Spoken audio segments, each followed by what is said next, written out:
(7월) 미 소비자 물가지수가 2.9%를 기록하며 3년여 만에 2%대로 내려가 9월 기준금리 인하가 가시화되고 있습니다. 미국의 주요 식품들은 10에서 20%, 렌트비는 5% 올라 있어 체감 물가 고통은 여전한 것으로 나타났습니다. 높은 이자율과 치솟는 집값뿐만 아니라 매물의 30% 이상을 낚아채가는 투자 구매로 주택 구입이 더 어려워지고 있습니다. 미국민들의 47%가 자신의 신용카드 APR 연이자율이 얼마인지 모르고 쓰고 있는 것으로 조사됐습니다. 미국 회사들의 52%가 올 하반기에 직원 채용을 계획하고 있어 구직난이 다소 해소될 것으로 기대되고 있습니다. 시청자 여러분 안녕하십니까? 워싱턴 뉴스 투데이입니다. 미국의 7월 CPI 소비자 물가 지수가 2.9%를 기록하며 3년여 만에 처음으로 2%대로 내려가 9월 기준금리 인하가 가시화되고 있습니다.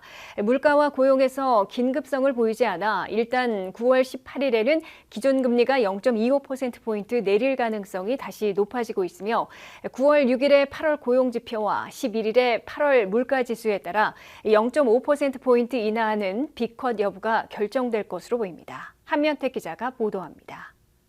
미국 물가가 매달 진정되면서 3년여 만에 첫 2%대로 내려감으로써 9월 기준금리 인하는 더욱 확실시되고 있습니다. 미국의 두 가지 물가지수 가운데 대도시 물가를 보여주는 CPI 소비자 물가지수는 7월에 2.9%를 기록했다고 연방노동부가 발표했습니다. 이는 6월에 3.0%에서 추가 진정된 것이고 4월부터 7월까지 4개월 연속 둔화됐습니다. 특히 미국의 CPI가 2.9%를 기록한 것은 2021년 3월 이래 3년여 만에 처음으로 2%대로 내려간 겁니다. 전년보다 식품 가격은 2.2%, 에너지 가격은 1.1%, 주거비는 5% 올라간 수준을 보였습니다. 변동이 심한 식품과 에너지 가격을 제외한 코어 CPI, 즉 근원 소비자 물가는 7월에 3.2%를 기록해 전달의 3.1%보다 소폭 둔화됐습니다. 코어 CPI 3.2%도 2021년 4월 이래 3년여 만에 최저치를 기록한 겁니다. 연준이 목표로 하는 2% 물가 인상에 접어들기 시작함으로써 4년여 만에 처음 내리는 9월의 기준금리 인하는 가시화되고 있는 것으로 간주되고 있습니다. 현재 미국 경제 지표들은 물가 불안이 없어져 9월 기준금리 인하를 보다 확실하게 만드는 동시에 한꺼번에 0.5포인트까지 내려야 하는 긴급성도 완화된 것으로 CNBC는 해석했습니다. 이는 연방준비제도가 9월 18일에 팬데믹 시절 이후 4년여 만에 처음으로 기준금리 인하를 단행하되 0.5포인트 대신에 통상적인 0.25포인트 내리게 될 가능성이 다시 높아진 것으로 CNBC는 분석했습니다. 기준금리 추이를 추적하고 있는 CME 그룹의 투자자들은 CPI 발표 직후 수정한 금리 예측에서 9월 18일에 0.25포인트 내리는 스몰컷 가능성을 59.5%로 올려잡아 0.5포인트 인하하는 B컷 가능성 40.5%보다 높게 잡고 있습니다. 한꺼번에 0.5포인트나 내리는 이른바 B컷을 단행할지는 9월 6일 발표되는 8월의 고용지표와 11일에 나오는 8월 CPI 소비자 물가를 보고 결정하게 될 것으로 예상되고 있습니다. 8월 고용에서 실업률이 4.3%에서 더 상승하거나 일자리 증가폭이 10만 개 아래로 급속 냉각되는 동시에 9월 물가가 크게 요동치지 않으면 0.5포인트 내리는 B컷이 고려될 것으로 예측되고 있습니다. WKTV 뉴스 한면택입니다. 미국의 인플레이션 고물가가 많이 진정된 것으로 발표됐으나 서민들이 느끼는 체감 물가 고통은 여전한 것으로 나타났습니다. 서민들이 부담하고 있는 주요 식품들은 지난해보다 10 내지 20%나 올라 있고 자동차 보험료는 18.6%, 노인 홈케어는 10%, 병원비는 6%, 렌트비와 보육비는 5% 인상돼 있기 때문입니다. 미국민들의 절대 다수를 차지하고 있는 중산층 이하 서민들에게 고물가 진정은 숫자에 불과할 뿐 전혀 체감하지 못하고 있다는 원성을 사고 있습니다. 실제로 미국의 대도시 물가를 보여주는 CPI 소비자 물가가 7월에 2.9%로 3년여 만에 처음으로 2%대로 떨어져 뚜렷한 진정세를 보였습니다. 그러나 서민들이 부담하고 있는 주요 식품 가격과 서비스 비용, 렌트비 등 주거비는 평균 CPI보다 훨씬 많이 올라 있어 지수 물가와 체감 물가의 격차를 좁히지 못하고 있습니다. 7월 CPI 물가에서 장바구니 물가는 지난해보다 급등한 채 좀처럼 내려가지 않고 있습니다. 조류 독감으로 급등했다가 정상화됐던 계란값이 7월에는 다시 지난해보다 19.1% 급등해 있습니다. 주스 음료도 식품 가운데 가장 높은 19.2%나 올라 있습니다. 핫도그에 들어가는 프랭크 소세지는 9.7%, 베이컨은 8.5% 비싼 편입니다. 구이용 쇠고기는 7.5%, 돼지고기 폭찹은 7.3% 올라 있습니다. 외식 비용은 지난해보다 4.3% 비싸졌습니다. 식품뿐만 아니라 각종 서비스 비용도 평균 CPI보다 훨씬 급등해 있습니다. 수년째 급등해온 자동차 보험료는 7월에도 지난해보다 18.6%나 올라 있습니다. 노인들에게 집에서 돌봄 서비스를 제공하는 시니어 홈케어 비용은 9.8%나 인상됐습니다. 스포츠 입장료는 8.8% 올라 있고 배달료는 7.8% 높은 수준입니다.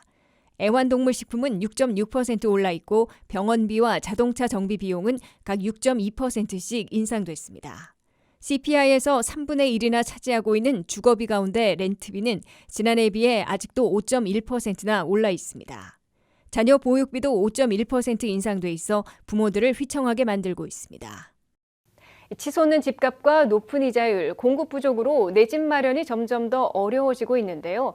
여기에 투자자들과 헤지펀드가 저렴한 가격의 집들을 싹쓸이하고 있어 주택 구매에 있어 선택의 여지가 더욱 줄어들고 있습니다. 안혜린 기자의 보도입니다.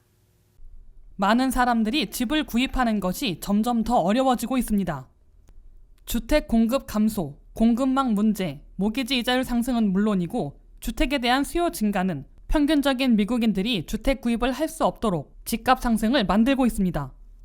집값 상승을 더욱 부채질하는 또 다른 주요 원인은 투자자와 헤지펀드가 주택을 구매하는 비중이 급격히 증가한 겁니다. 상업용 부동산은 25년 동안 주식시장을 압도했지만 소수의 부자만이 구매할 수 있었습니다. 코어 로직은 미국 주택 구매의 투자자 점유율이 2023년 말 현재 거의 29%까지 증가했다고 보고했습니다. 분석가들에 따르면 이 수치는 2024년에는 무려 30%를 초과할 것으로 예상하고 있습니다. 연준이 팬데믹 이후 인플레이션을 통제하기 위해 2022년 3월 이후 11차례 금리를 인상했기 때문에 높은 모기지 이자율로 인해 구매자가 시장에 진입하는 것을 완전히 방해해왔습니다. 결과적으로 이는 임대 수요를 촉진했으며 투자자들은 이를 활용하고 있습니다.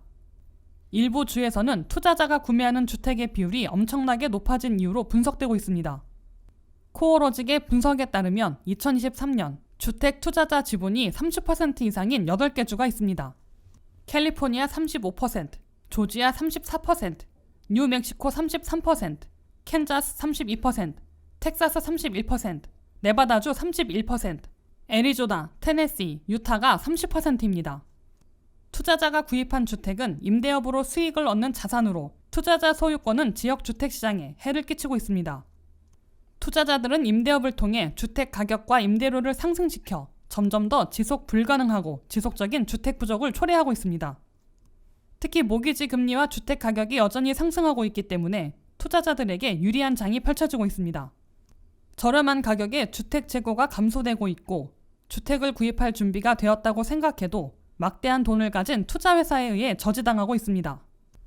주택 구매자는 일반적으로 투자자가 제시하는 전액 현금 제한과 경쟁할 수 없기 때문입니다. 주택시장이 계속 뜨거워짐에 따라 수요 증가로 인해 가격이 더 높아질 가능성이 높으며 예비 주택 소유자에게는 선택의 여지가 더 적어지고 있습니다. 일부 의원들은 미국 전역에 단독주택을 매입하는 탐욕스러운 헤지펀드를 통제하려고 하는 움직임을 보이고 있습니다. 미국 주택에 관한 헤지펀드 통제를 종료하는 법안을 의회에 제출한 겁니다. 이 법안이 통과되면 100채를 초과하는 주택을 소유한 펀드에 대해 연방세 처벌과 같은 조치를 도입하고 헤지펀드와 투자자가 지정된 비율의 주택을 판매하도록 강제함으로써 헤지펀드 및 유사한 투자자가 단독주택을 구입하고 소유하는 것을 금지하게 됩니다. WKTV 뉴스 안혜린입니다. 미국민들의 절반이나 자신의 신용카드 APR 연 이자율이 얼마인지 모르고 쓰고 있는 것으로 조사됐습니다. 응답자의 26%는 제로 밸런스 트랜스퍼 등 프로모션을 이용했다가 언제 프로모션이 끝나 이자율이 다시 대폭 오르는지도 몰라 상당한 이자를 물고 있는 것으로 나타났습니다. 류령화 기자가 보도합니다. 미국민들의 신용카드 빚이 매 분기마다 신기록을 세우고 있는 가운데 부주의 때문에 상당히 손해보고 있는 것으로 조사됐다고 CBS 뉴스가 14일 보도했습니다. 미국민들의 근 절반인 47%는 자신이 갖고 있는 신용카드의 연 이자율인 APR도 모르고 있는 것으로 조사됐습니다. 설문조사 응답자의 25%는 어디서 자신의 신용카드 APR을 파악할 수 있는지를 모르고 있다고 밝혔습니다. 또 다른 25%는 본인의 신용카드 총 사용액이 현재 얼마인지를 알지 못하고 있다고 응답했습니다. 근년 들어 신용카드 사용자들은 다수가 페이퍼리스 옵션을 선택해 종이로 된 스테이트먼트나 비를 우편으로 받지 않고 온라인으로 매달 미니멈 페이먼트 이상의 금액을 납부하고 있습니다. 이를 감안한 듯 신용카드 발급회사들은 스테이트먼트에서 APR은 잘 보이지 않는 아래쪽에 작게 표시해놓고 있는 것으로 지적되고 있습니다. 현재 미국 내 신용카드의 평균 APR은 22.76%로 신기록을 세우고 있습니다. 3년 전에는 16%대였으나 11번이나 단행된 기준금리 인상 여파로 대폭 올라 있습니다. 고금리 시대에 많이 이용되고 있는 0% 밸런스 트랜스퍼를 활용하면 큰 도움을 받을 수 있으나 미국민들의 상당수는 정해진 프로모션 기간이 언제 끝나고 다시 일반 고이자율에 적용되는지를 모르고 있다가 상당한 이자를 부담하고 있는 것으로 보입니다. 이번 설문조사에서 미국민들의 26%는 제로 밸런스 트랜스퍼 등 프로모션 기간이 언제 끝나는지를 알지 못하고 있다고 대답했습니다. 미국에서는 통상적으로 다른 신용카드의 사용액이 이전할 경우 최소 6개월 내지 보통 1년 6개월 정도 0%로 이자를 물리지 않았다가 그 기간이 끝나면 일반 APR을 적용하고 있습니다. 이 때문에 정해진 프로모션 기간 안에 이전해온 신용카드 사용액을 전액 갚지 않으면 프로모션이 끝나자마자 고율의 APR이 적용돼 상당한 이자를 물게 됩니다.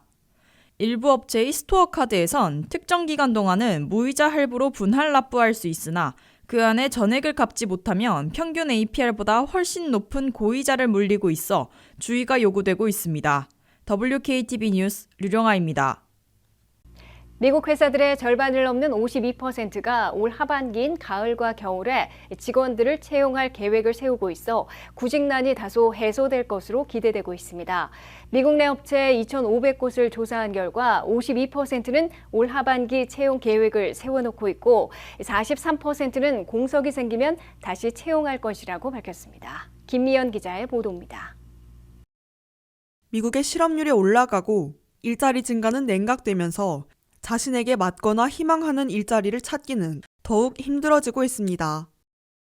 그러나 미국 회사들의 절반이나 올 하반기에는 직원들을 채용할 채비를 하고 있어 구직난이 다소 해소되거나 적어도 악화되지는 않을 것으로 CNBC가 14일 보도했습니다. 직원을 20명 이상 두고 있는 2,500곳의 업체들을 대상으로 조사한 결과 절반을 넘는 52%는 올 하반기인 가을과 겨울에 직원들을 채용할 계획을 세워놓고 있다고 밝혔습니다. 이들 업체들은 올 상반기에는 경기 침체를 우려해 채용을 자제했으나 올 하반기에는 채용을 더 이상 미루기 어려워 직원 모집에 나설 채비를 하고 있다고 설명했습니다. 올 하반기 채용에 나서려는 업체들은 올 상반기 채용을 주저하다 보니 기존의 직원들이 과도한 업무에 시달리거나 번아웃되는 현상을 보여 더 이상 채용을 미룰 수 없게 됐다고 밝혔습니다. 또 다른 43%는 정규 채용 계획을 세우지는 않았으나 공석이 발생할 때마다 충원하게 될 것으로 대답했습니다. 올 하반기 채용을 가장 많이 하려는 업종에서는 역시 헬스케어가 가장 강세를 보이고 있습니다. 정부도 끊임없이 은퇴 등으로 비는 자리를 충원하고 있어 변함없는 채용에 나서고 있습니다. 올 하반기에는 이들 직종뿐만 아니라 재정활동, 세일, 프로페셔널 비즈니스 업종에서도 활발한 채용에 나설 채비를 하고 있습니다. 프로페셔널 비즈니스 업종에서는 컨설턴트, 회계사, 프로젝트 매니저들을 많이 채용할 계획을 세우고 있습니다. 이 같은 채용 전망에도 미국의 고용시장이 다소 냉각되고 있는 만큼 구직 희망자들은 최적의 레주메를 미리 작성해놓고 인적 네트워킹을 풀가동하거나 리퍼럴을 받을 채비를 하고 있다가 구직 사이트에서 구인이 새로 올라오면 이른 시간 안에 지원하라고 전문가들은 권하고 있습니다. 미국 업체나 기업의 채용 담당관들은 현재 일하고 있는 직원들의 소개를 받고 지원하는 사람들에게 후한 점수를 주고 있어 이를 활용하는 노력도 치열한 경쟁을 뚫는 데 필요한 것으로 보입니다. WKTV 뉴스 김미현입니다. 이상으로 워싱턴 뉴스투데이를 마치겠습니다. 시청해주신 여러분 고맙습니다.